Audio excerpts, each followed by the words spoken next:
That should be starting. Yes, there's your warning that it has started. Excellent. So, without further ado, it gives me a great pleasure to introduce Professor Chris or Christopher Whatley, OBE, FRSE, um, for tonight's talk. And Chris is Professor Emeritus, I can never say that word, in Scottish history at the University of Dundee. Now, much of Chris's academic output has concerned ordinary people, has concerned their experiences at home, at work, and as political actors, actors on the streets, in the fields, or indeed through more formal channels. Examples of his work that takes this approach includes Scottish Society, the book Scottish Society 1707 to 1830, The Scots and the Union, A History of Everyday Life in Scotland, and indeed Immortal Memory, Burns and the Scottish People.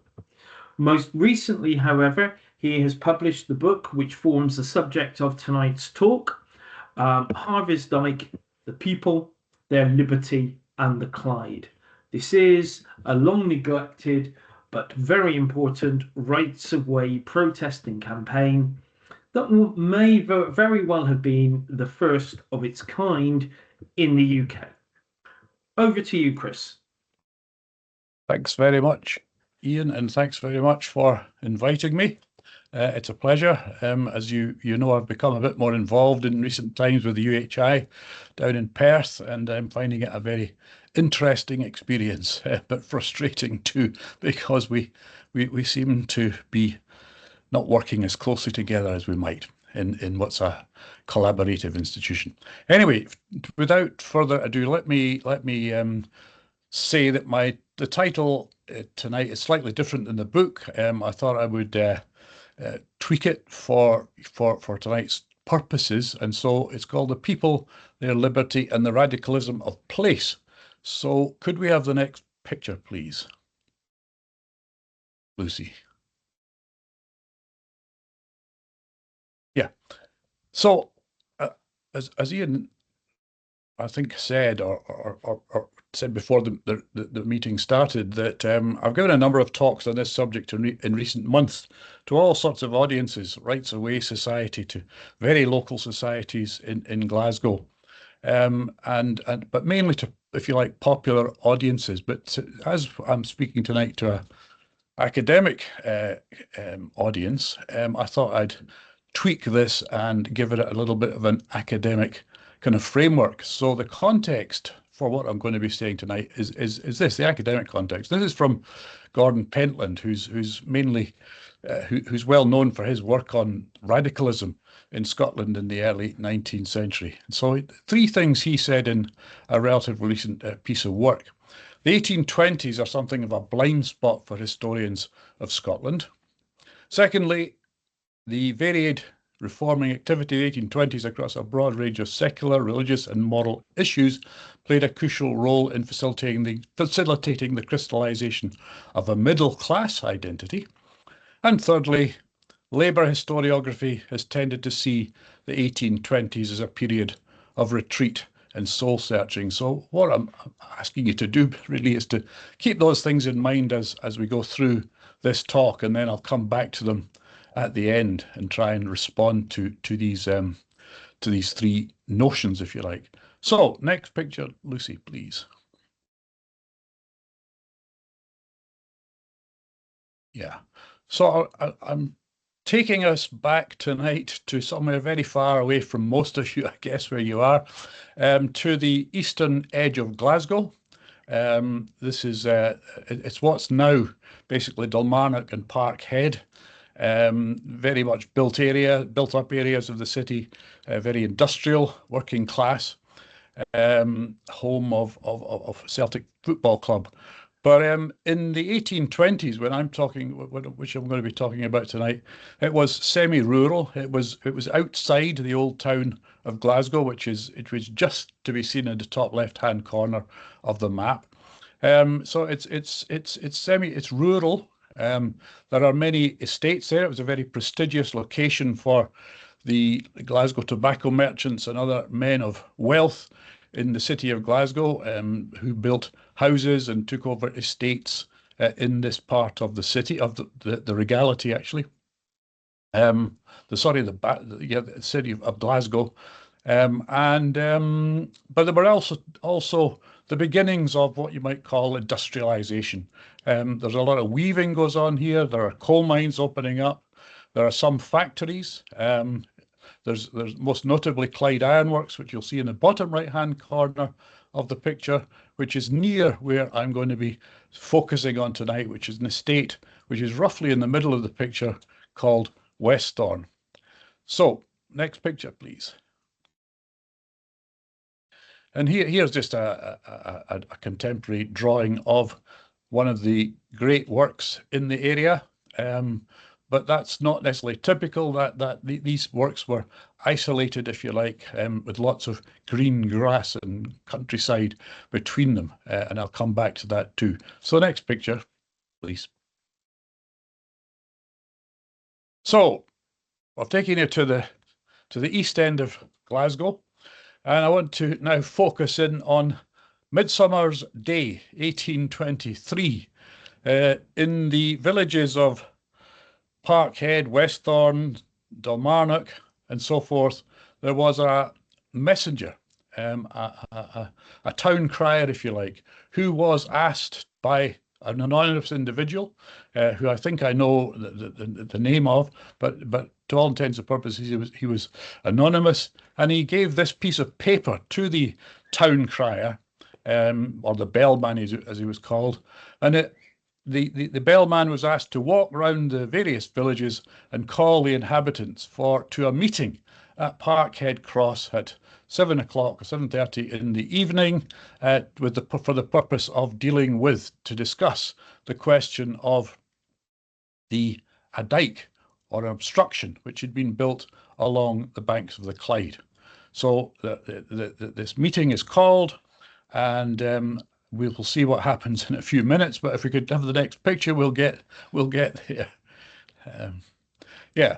So the obstruction had been built by a man called Thomas Harvie. Now, Thomas Harvie is somebody who most people will not have heard about, but at the time in 1823, he was one of Glasgow's richest, wealthiest businessmen. He had his roots were relatively humble. He came from Yoker on the other side of the town, but he had over time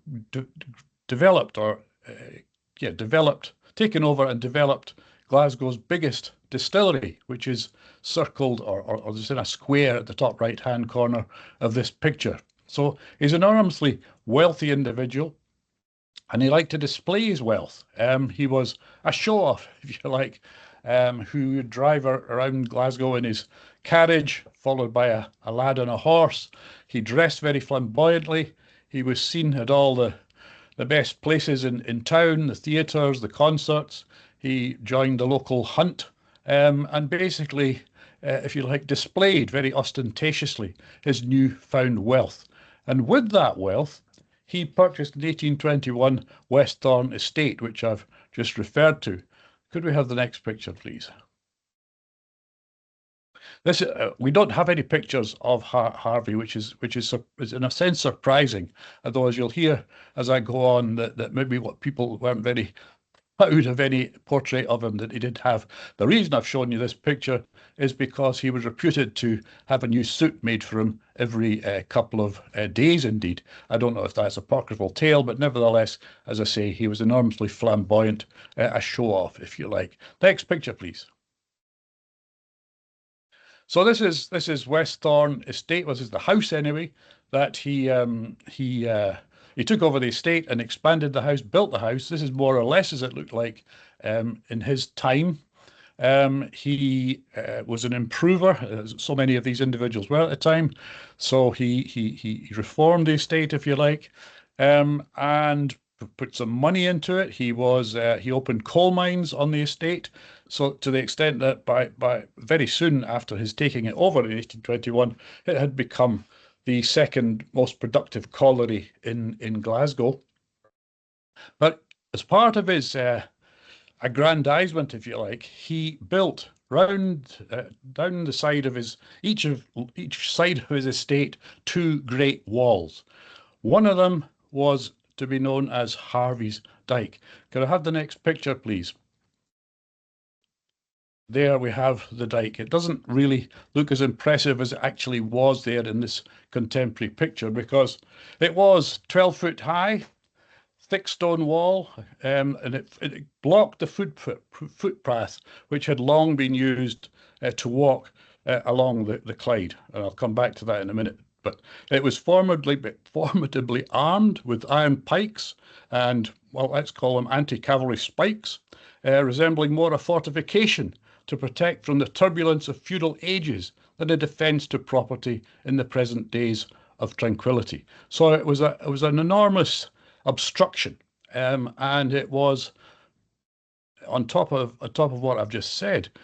Harvie hired bulldogs to frighten off people who might want to try and get past it somehow, and in case people were tempted to go round by the water, so to speak, and paddle in the water to get round the bottom end of the Dyke, he brought from his distillery many cartloads of black broken-necked bottles. I should say too that part of Harvie's empire in Glasgow was a series of drinking houses, if you like, or pubs, which and so he dominated Glasgow's drink trade. Next one, please. So, in addition to the Dyke itself, he also, as you'll see in the top right-hand side there, took over a summer house, which he turned into a watch house, which was armed with cannons and watchmen whose job really was to ensure that nobody passed through this Dyke, which was called Harvie's Dyke. This was a big one. At the other end of the estate was a smaller, less substantial structure. But basically, what Harvie's attempting to do was to secure his estate for his own private purposes. He didn't want ordinary people, the riffraff, he didn't use that term, but he used a similar term to describe ordinary people that he wanted to be free of, or not to be interrupted by. So next picture, please. Okay, there you'll see that, as I said in the top left-hand corner there, the Dyke put an effectual termination to the excursions of the citizens going in an easterly direction. And the significance of that remark is this, that for local people in the locality of Westhorn, the pathway along the Clyde, along the north bank of the Clyde, was used to get to work and back. It was used just to take exercise on. We should remember that while during this period of early industrialization, handloom weavers were working increasingly long hours. They wanted to stretch their backs, if you like, and breathe fresh air after 14, 15, 16 hours at the loom. Coal miners had been down the pit since 4 in the morning. They wanted to come out of the pit, their eyes blinking, to see the sunlight and to walk along the river bank too. The river bank was used by people in the neighbourhood for what in my day was called winching. That is, young men and women would get together and cavort or whatever in the greenery. So that's local people, but from the city of Glasgow itself, the walkway along the Clyde was enormously popular because it was at the other end of the walkway. So if you like, was a place called Carntine, and it was 6 or 8 miles away, and it was a pleasant walk for the inhabitants of the city of Glasgow, and much loved at that. So this is a popular walkway, much used for all sorts of purposes I've described, but also it's used as a base for swimming. People are fishing in the River Clyde. And of course, these walls are obstructing a lot of that sort of activity. Next picture, please. And these are just some views, drawings, if you like, from John Knox, who was then Glasgow's most famous, if you like, or well-known painter. And there's just some nice idyllic scenes of the walkway along the Clyde in the background. On the right-hand side, you see Nelson's monument in Glasgow Green, and it's at that end of the pathway that is the start of the pathway. That's the west end, and towards us, if you like, is coming towards the east. So, and it's idyllic scene, if you like, which people much enjoyed. Next one, please. Now, things came to a head. Harvie takes over the estate in 1821, builds his wall in 1822. He wasn't the only landowner who was attempting to obstruct the walkway along the River Clyde, but as we'll see, he's seen as the ogre in this affair. In 1822, something happened which aroused further the objections of people. There was popular unease about these walls that are being constructed, and particularly Harvie's wall. So letters are written to the Glasgow press, meetings are held, and so forth. But the catalyst, if you like, for what happened in 1823 was this, and this was the construction of Dalmarnock Bridge, which is very near Westthorn. But this was formerly a ford. So people could cross the river free of charge, if you like, albeit they got their feet wet. But in 1822, the Dalmarnock Bridge is opened, and it's a toll bridge. So there's a price, if you like, being paid, put on people's passageway. And there was concern not only about this bridge and growing resentment, anger about it, but also the landowner, one of the landowners at this end of the bridge, the right-hand end of the bridge, was feared to be suspected of building yet another obstruction, maybe that was going to result in some sort of charge as well. So things are hotting up in 1822, early 1823. Next picture, please. Now, Harvie, this is from the book, but Harvie may not have been aware or concerned, but he had purchased an estate that was set amongst one of west of Scotland's radical hothouses. Parkhead, Bridgeton, the Carlton, which is nearer to Glasgow. These were places where many of the radicals of 1819, 1820 in Scotland lived and worked, if you like. And these are people who are involved in the radical rising of 1820, the so-called radical war. So, and as I said already, he owns coal mines, does Thomas Harvie, and the colliers, the coal miners in the west of Scotland, Glasgow and west of Scotland, have been very much agitated, developing unions, striking, and so forth in the 1816, 17 period, and indeed thereafter. So Harvie hadn't picked the right place for a wall that was going to offend public opinion, if you like. So next slide, please.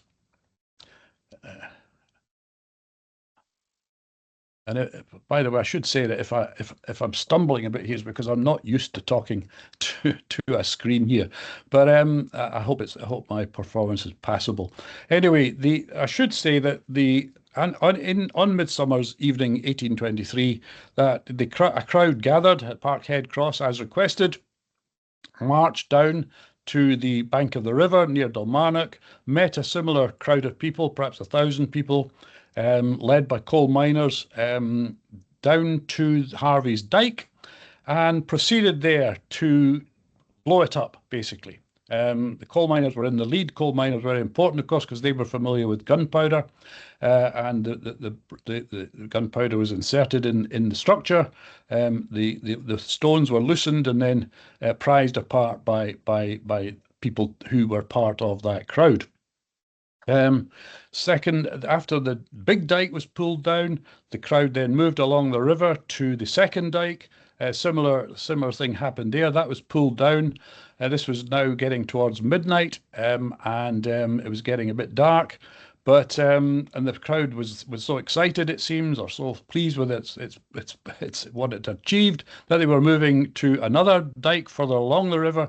But then the Thomas Harvie, in the intervening period, terrified because he thought the crowd was going to attack his house, let alone his not only his dike, he'd galloped into Glasgow, found help there, and returned with a party of the Enniskillen Dragoons, who broke up the crowd, if you like, which the members of which fled or tried to flee. Some crossed the river, some hid in the fields round about.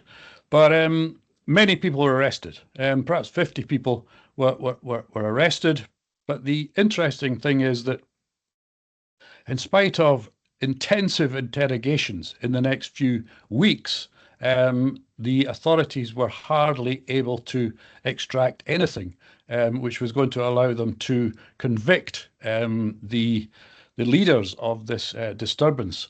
And so, as I said there, much of the testimony was useless and clearly untrue, as if those concerned had sworn a vow of partial silence. And I think one of the interesting things about this bit of research is the solidarity there was in these communities, the refusal to answer questions, the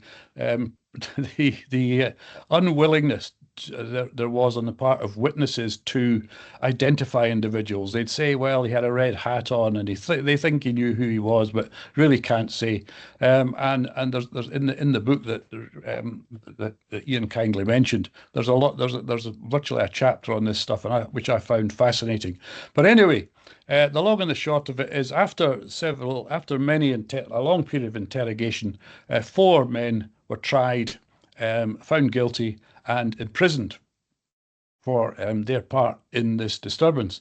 The ringleaders, however, the leaders of the disturbance, as I'll try and explain later, I don't think they were amongst these individuals. One of them, 2 of them, maybe, but the man who kicked it off, I think, got away with it. But we'll come back to that. Next picture, please. So, as I said, 21st of June was the time when the wall came tumbling down. But by the Monday, Harvie had hired masons and begun to rebuild his dike. Incredible. He was determined that he should hold on to his. He was determined to maintain his privacy and to resist any attempt to remove his dikes at all costs. And we'll see those costs were very high. Could I have the next picture, please? So the disturbance, if you like, the physical attack on the dike had taken place, but those involved had been punished or had been imprisoned. But that wasn't the end of the affair, because such was the feeling of anger about Harvie's continued refusal to let the people walk along their much-loved walkway, that a campaign was quickly got going in July 1823 in the old town of Glasgow, if you like, an unprecedentedly successful popular campaign in which basically the middling sorts in Glasgow, you'd say, the literary people, professional men, small businessmen, and others, ran concerts, put on shows, performed or theatrical performances, debates. There were appeals for money, whether it be a penny or a pound, and over a period of months, a large sum of money was raised from this campaign in order to take on Harvie, who was now determined to win in the courts. So we have now moved, if you like, from physical antipathy towards Harvie and his dike to a legal campaign against Harvie and his dike. So let's move on, please. I think we're going to come to a picture of, yeah, John Knox. This is part of the campaign, if you like, that John Knox allowed some of his pictures to be put on display, and money was raised by people who visited and looked at his pictures, many of which were of the Clyde, as it happened. Enormously popular and meaningful was the Clyde to the people of Glasgow, and as is exemplified by the numbers of songs and poems in the 18th and early 19th century that were written about and devoted to the Clyde, which was seen as part of the genetic makeup, if you like, of the city's people. So move on, please. So, as I said, the campaign now moves towards the courts, and I think it's interesting that that actually, while very few people know about this incident, and it's been almost entirely neglected in the history books of the historians who've written about this period, have hardly mentioned Harvie's Dyke affair, but this was a huge, as a great cause célèbre in the country, and one which brought out the biggest lawyers in the land. So for the campaigners who went to the jury court, they went to the outer and the inner courts of the Court of Session, they were represented by individuals like William Penny, but perhaps better known Francis Jeffrey, and Harvie, who employed what's one contemporary called an array of talent scarcely matched by others at the bar. He had representing his interests Sir James Moncrieff, Henry Cockburn, Andrew Skene, and then in the House of Lords, Sir James Moncrieff and Henry Brougham. So this was big business. This was a serious issue, which, as you'll gather from this picture, went as far as the House of Lords in 1828. Next picture, please. So Francis Jeffrey, as I say, was working or employed by the campaigners, and here's just a couple of extracts from the speeches he made in court, and you get a sense here of what's at issue, if you like. The rich merchant who has retired from business to his villa, who desires to live a life of ease and elegance, is often more jealous than the larger and hereditary proprietor of having his grounds inspected by profane eyes. So he's making a distinction here between, if you like, old money and the paternalism of the older class of landlord, if you like, and the new money, men like Thomas Harvie, who are more inclined or less inclined to paternalistic gestures. And then again, he says later on, though it might suit mighty well for Thomas Harvie to talk of his establishment, and though the neighbourhood of the poor may to some delicate sensitivities be disagreeable, their privileges are neither to be despised nor trampled upon. So he takes the view that regardless of your rank, regardless of your class, you have rights, and these rights, he was arguing, were to walk along this pathway which had been uninterrupted for many years. So let's move on, please. Right, so we've been through the courts, and ultimately in 1828, the House of Lords, the Chancellor, declares that the campaigners' case is that which is successful. So the Harvie's Dyke campaigners win over Harvie. Harvie is outraged, but the people in Glasgow celebrate. Their celebrations of which have rarely been seen before, as far as I can gather from contemporary accounts. Fireworks and fires and guns being let off and parties in the street and the pubs and so on and so forth. And interestingly enough, this is one of the many broadsheets that were published at the time. Songs were published, songs were sung, poems were written, poems were read out, but then there were broadsheets of this nature too. And what I want to draw your attention to is the last line there: the liberty of the banks of the Clyde forever. So this is a declaration of the nature of the victory, and that's its strap line, if you like. So let's move on to the next one, please. So for the campaigners who are enormously popular in Glasgow and indeed in Parkhead and the other places I've talked about. Medals are struck, made by one of the most famous medal designers in the country. The next one, please. I'll turn to next picture. Yeah, and there we see the side of one of them, and it's enormously symbolic or emblematic, if you like, because there you have Justice with his foot on Harvie's neck. That is Harvie on the ground there. Neptune's on the right-hand side, and there on the top right-hand side, a little plaque, if you like, defend your rights. So these are medals that were struck for the victorious campaigners, if you like, and these are not on public display, but they are held in Glasgow Museum store. They should be on public display, but that's another story. Can we move on to the next one, please? So yeah, and there you see the individuals who were part of this, if you like, as part of the Glasgow town campaign. Now the campaigners win. But what I should say to you is Harvie, of course, lost. And Harvie lost everything. It's not going too far to say that. Harvie had been so determined to win his case, and so determined that if he threw enough money at it and paid enough of these first-class lawyers, he would win his case.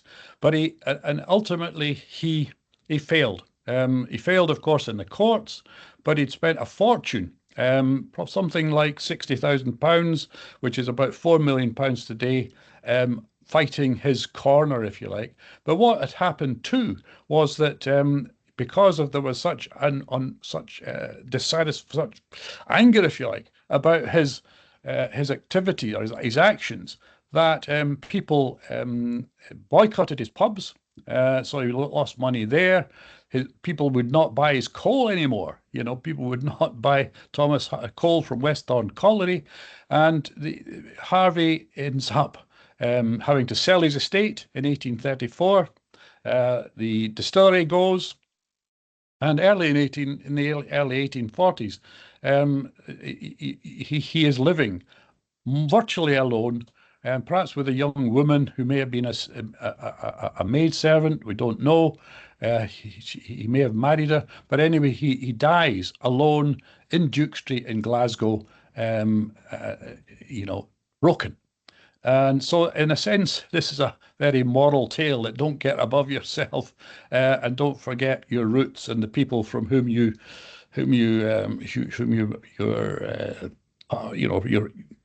social background, if you like, because he came from, as I say, relatively humble origins in Yoka. So, but that's not the end of the story. Let's move on, please. Next picture. Yeah, so we know who had medals awarded, but I would argue that we've forgotten forgotten were some other individuals who played a part in this demonstration and this campaign.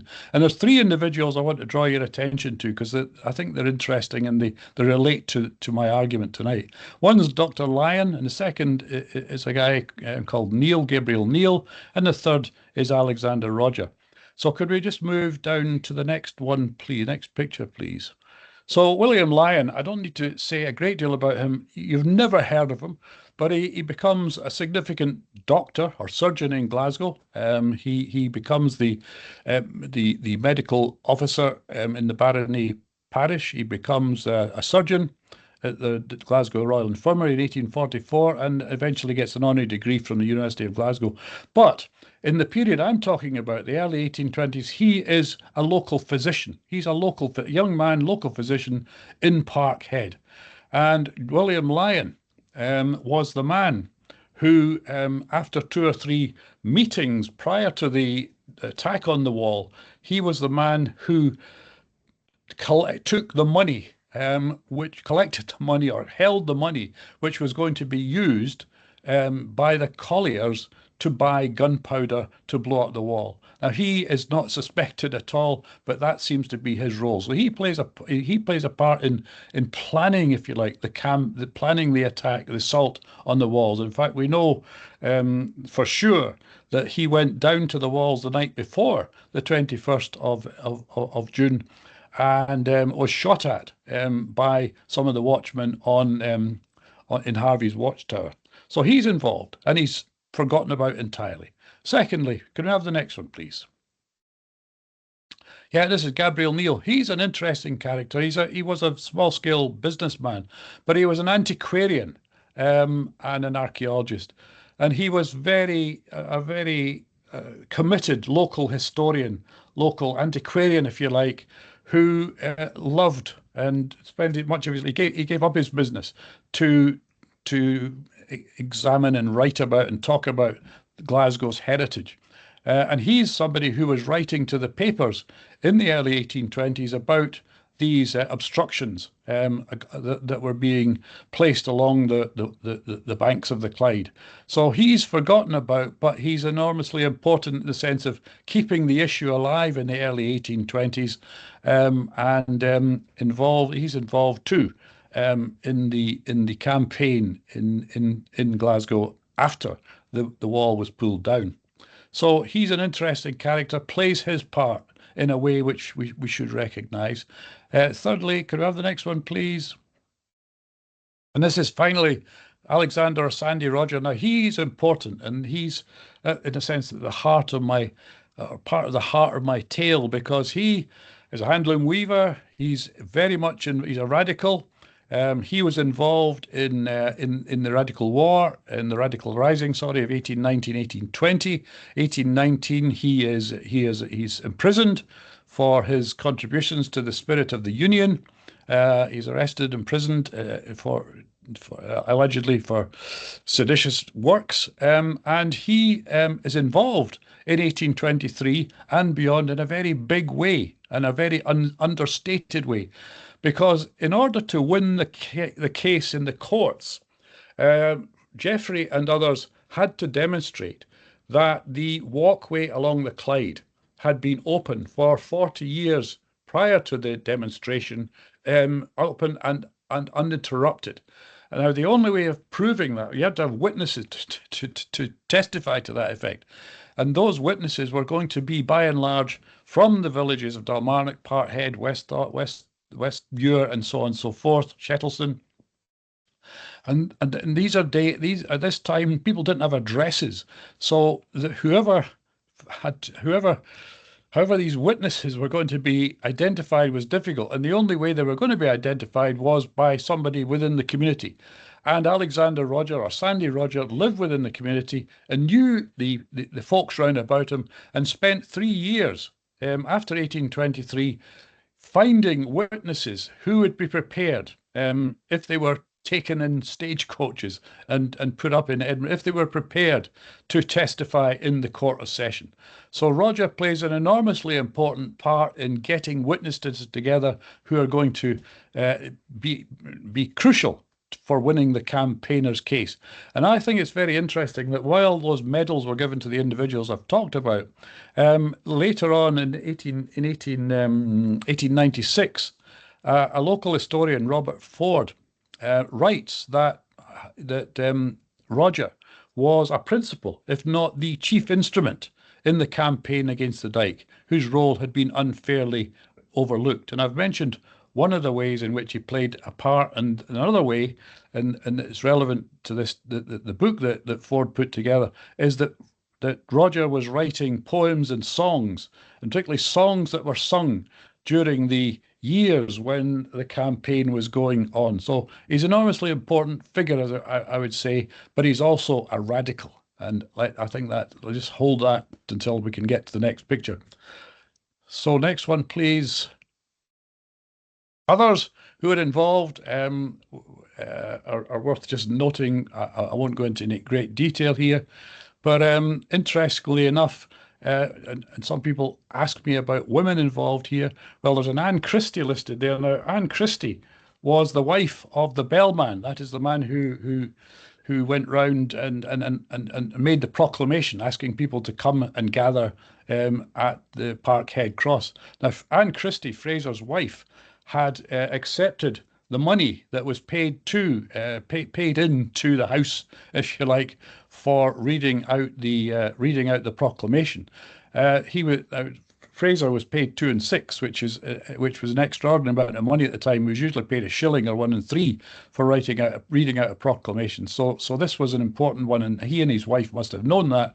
But anyway, his wife was brought in to be interrogated twice in the aftermath of the demonstration, and although under a great deal of pressure, refused to say who the individual was who had paid the 2 and 6 to her husband to read the proclamation.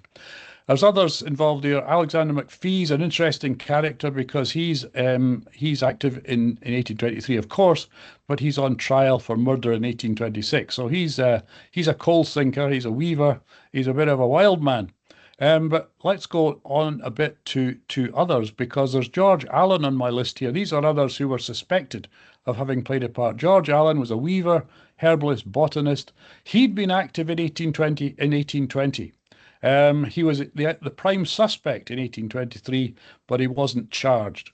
Now the point there is, I'm trying to understand the radicals of the period. Although he was a handloom weaver, there's nothing significant to that. He was also a herbalist and a botanist. And one of the other issues about which caused people to want access to the banks of the Clyde was the fact that botanists were enormously important in helping working class people deal with complaints, illnesses, and so on and so forth. So he was a very important man in the community. So plants mattered at the time, if you like.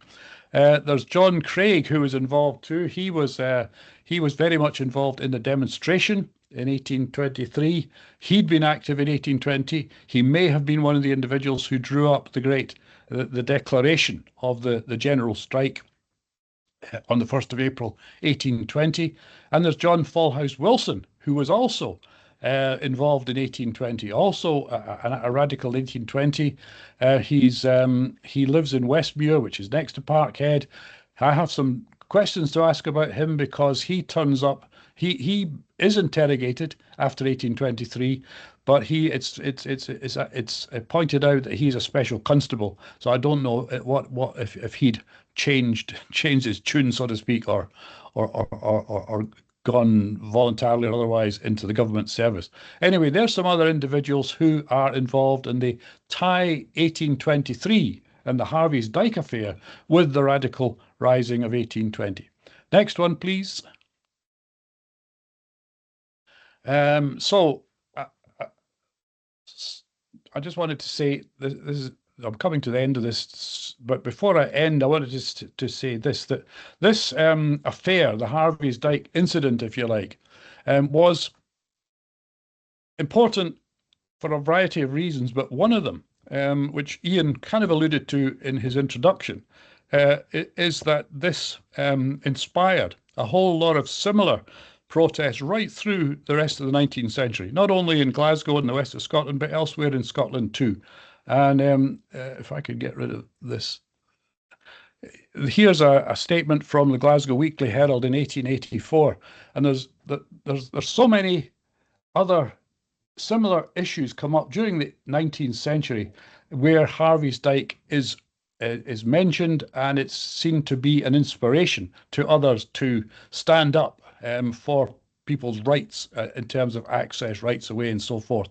And here's just one example of this. It's the Glasgow Weekly Herald from 1884. Let the people remember the famous battles. This is 1884, 50 years afterwards.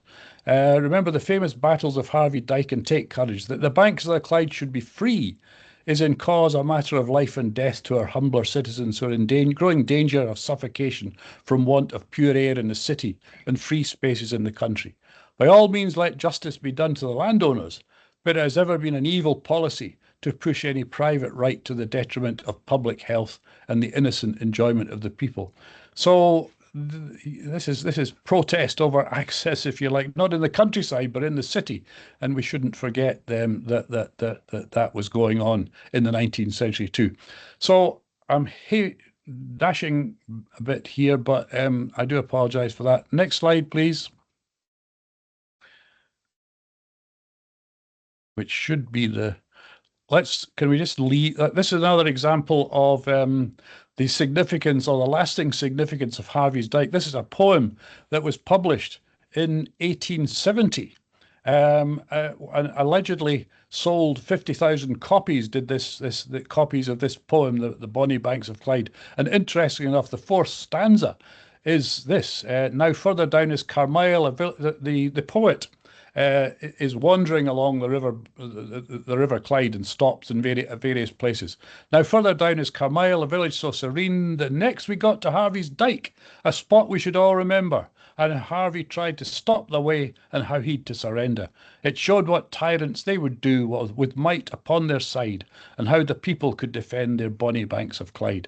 So that gives you some sort of indication of what the Clyde meant in the middle of the 19th century, but it also demonstrates, if you like, that the Harvie's Dyke affair had not been forgotten, albeit the historians have. Next, please, including myself. Yeah, that's what's left now. That's the Clyde walkway nowadays. The remains of the dyke, such as they are, can be seen on the right there. There's still one of the great stone, or some of the stones there, to be found under the undergrowth. And right now I'm talking with other people in Glasgow about having some sort of memorial erected there, but that's for another day.